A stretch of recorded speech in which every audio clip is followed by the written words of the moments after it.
หลังจากเหล่าทหารเขมรชุดใหม่ได้ทราบข่าวว่าพื้นที่ของประเทศไทย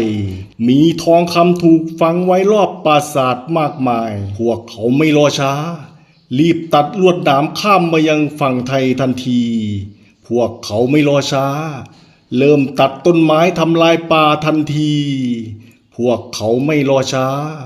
หุงหาอาหารกินกันกลางป่าทันทีพวกเขาไม่รอช้าพร้อมขุดหลุมเพาะพรางตัวทำแนวบังเกอร์ป้องกันทันทีเกิดแต่ความอยากได้อยากมีสิ่งที่ไม่ใช่ของตนแต่หารู้ไหมว่าคำสาปได้เปลี่ยนท้องฟ้าที่สดใส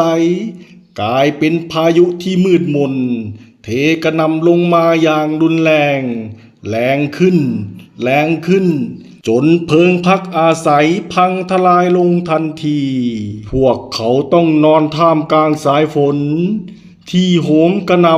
ำที่มาพร้อมคำสาปนับพันปี